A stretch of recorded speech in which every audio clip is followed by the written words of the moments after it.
Movie के शुरुआत में हम 14 साल के रॉजर को देखते हैं, जो समर वेकेशन में अपने घर लौट रहा होता है और उसको लेने के लिए उसकी माँ ने अपनी एक मेड सबिता को भेजा था।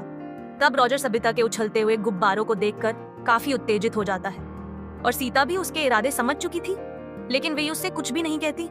फिर ऐसे ही हिलते हिलते वो दोनों घर पहुंच जाते हैं, जहां रॉजर की पूरी फैमिली मेंबर्स उसका अच्छे से स्वागत करते हैं। और रॉजर की एक बहन भी होती है, जिसका नाम बरथाड़े खड़े रॉजर के सामने पौधों को पानी देने लगती है, जिसे देखकर रॉजर की आंखें फटी की फटी रह जाती हैं और सोचने लगता है कि भैंस की आंख, मैंने ये क्या देख लिया। उसके बाद रॉजर जब ये सब बातें सोचकर जंगल में रहा था, तभी अचानक वह फिसलकर पास ही के एक झाड़ी में गिर जाता है और वहां उसे किसी लड़की की हंसने की आवाज सुनाई देती है। फिर वह देखता है कि उसी के घर की एक मेड उर्सुला किसी अनजान आदमी के साथ जंगल में इंटीमेट हो रही है। तभी उर्सुला रॉजर को देख लेती है और मुस्कुराने लगती है। तब रॉजर घबराकर वहां से भाग जाता है। फिर रात को रॉजर अपने फैमिली के साथ डिनर करने के बाद अपने रूम में सोने के लिए चला जाता है। तभी अचानक उसे अपने कमरे के बाहर कुछ आवाज सुनाई देती है और बाहर जाकर वह देखता है कि उसी के घर की एक मेड, जिसका नाम हेलेन, उसको दरवाजे के पीछे से कोई बजा रहा है। फिर फटाफट काम पूरा होने के बाद हेलेन अपने कपड़े ठीक करके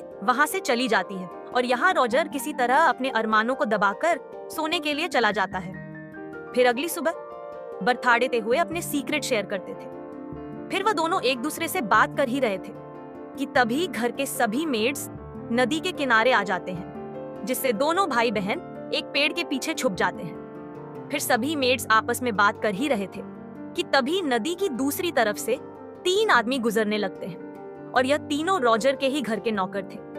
फिर वह तीनों हल्के होने के साथ साथ नदी के उस पार बैठी मेड्स को अपने अपने औजार दिखाने लगते हैं। पर उर्सुला भी कुछ कम नहीं थी और वह भी जोश में आकर अपने गुब्बारे उन्हें दिखा देती है और यह सब होता हुआ रॉजर भी एक पेड़ के पीछे छुपकर देख रहा होता है।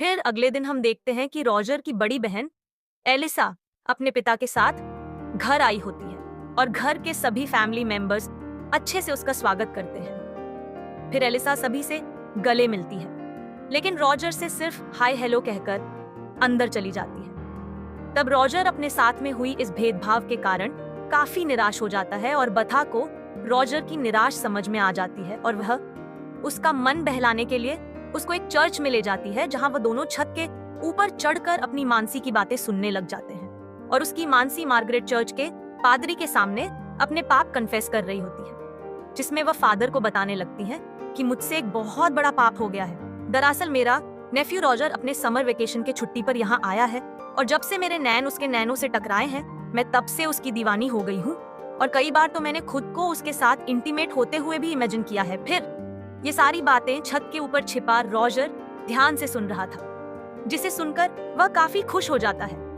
और सोचने लगता है कि कोई तो है इस घर में जो मेरे बारे में भी सोचता है। और वह यह सोच ही रहा था कि तभी अचानक वह छत से नीचे गिर जाता है, जिससे उसका भांडा फूट जाता है। उसके बाद मार्गरेट और फादर रॉजर की माँ को उसके बारे में सब कुछ बता देते हैं, जिसे सुनकर रॉजर की माँ बहुत गुस्सा हो जाती है और वह अपने नौकर से झाड़ की मुट्ठी लाने के लिए कहती है। फिर वह झाड़ की मुट्ठी मार्गरेट को पकड़ा कर कहती है कि तुम उसके पिछवाड़े में 10 फटके लगाओ, यही उसकी सजा है। जिससे सुनकर मार्गरेट उस झाड़ की मुट्ठी से रॉजर के पिछवाड़े पर 10 जोरदार फटके लगाने लगती है। इसी दौरान एलिसा का मंगेतर रोलन वहां पर पहुंच जाता है और वह रॉजर को इस हालत में देखकर मन ही मन हंसने लगता है और अब फटके खाने के बाद रॉजर का पिछवाड़ा लाल हो जाता है, इसीलिए वह रात को पेट के बल सोने लगता है। लेकिन तभी उसको फिर से बर्तनों की आवाज सुनाई देती है, इसीलिए वह देखने के लिए बाहर जाता है और इस बार भी वह देखता है कि हेलन को कोई पीछे से बजा रहा है। लेकिन हमें यह पता नहीं चलता कि वो मिस्टर इंडिया आखिर है कौन। पर इस बार रॉजर के साथ साथ फ्रैंक भी इस नजारे को एंजॉय कर रहे थे, इसीलिए इसके बारे में पता करने के लिए रॉजर फ्रैंक के कमरे में जाने लगता है, जहां फ्रैंक अपने पैंट में हाथ डालकर दूरबीन से छंद सितारों का मिलन देख रहे थे। तब रॉजर को अपने कमरे में देखकर फ्रैंक चौंक जाते हैं और अपने कमरे से चले जाते हैं। उनके जाने के बाद रॉजर भी दूरबीन से चांद सितारों का मिलन देखने लगता है और वह समझ जाता है कि फ्रैंक तो साला उससे भी ज्यादा ढरकी है।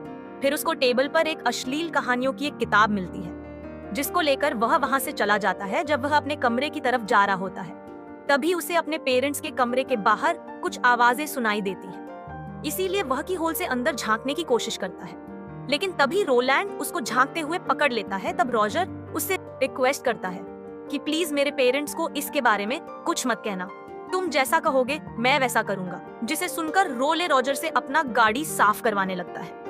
फिर अगले सीन में हम देखते हैं कि रॉजर अपनी बहन एलिसा और रोले से बातें कर रहा था।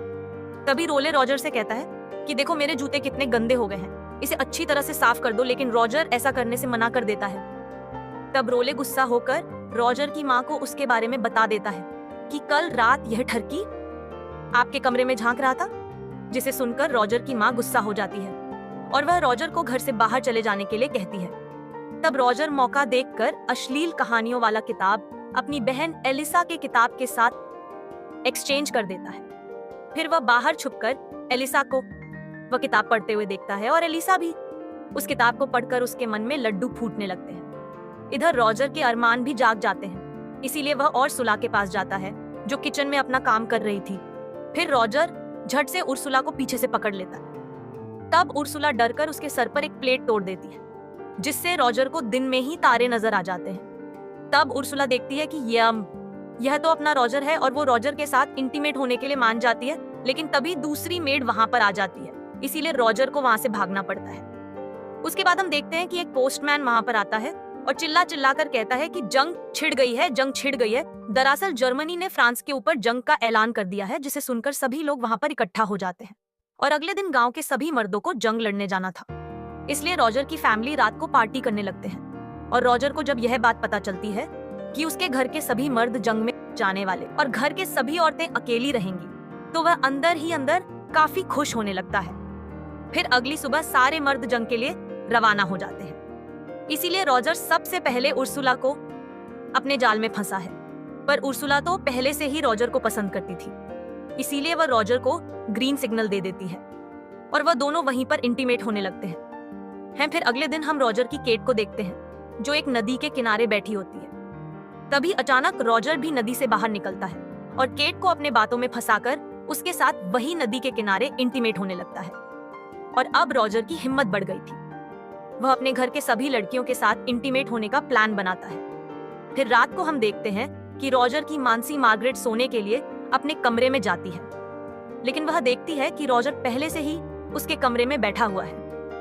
तब रॉजर कहता है कि मुझे पता है आप विर्जिन हो, इसलिए मैं आपकी मदद करने के लिए आया हूँ।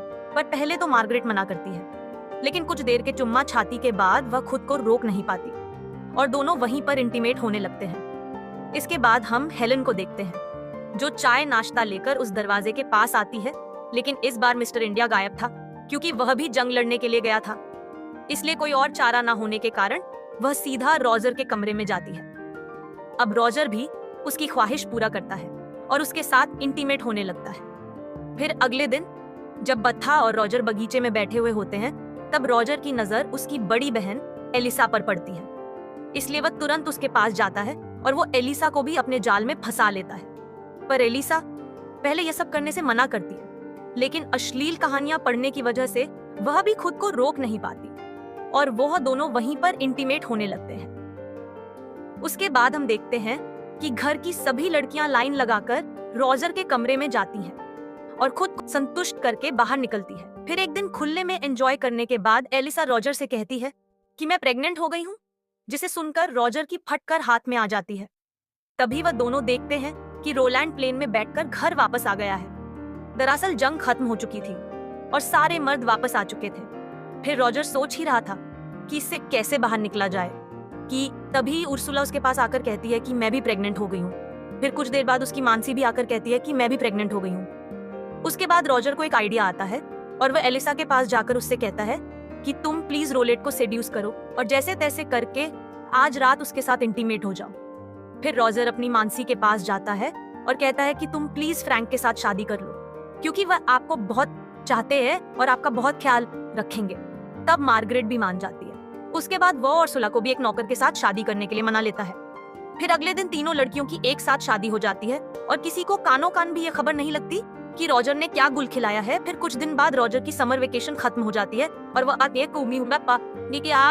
कि अपने बोर्डिंग स्कूल वापस जाने के लिए तैयार हो रहा होता है। तभी हेलेन वहाँ आती है और उससे कहती है कि मैं भी प्रेग्नेंट हूँ, जिस पर रॉजर कहता है कि तुम टेंशन मत लो, मैं तुम्हारे लिए भी एक दूल्हे का इंतजाम कर दूंगा। जिस पर हेलन कहती है कि इसकी कोई जरूरत नहीं, मैं यहाँ के किसी भी एक मर्द को चुन लूंगी। फिर अगली सुबह रॉजर अपने बोर्डिंग स्कूल के लिए निकल जाता है और इसी के साथ ये मूवी यहीं पर खत्म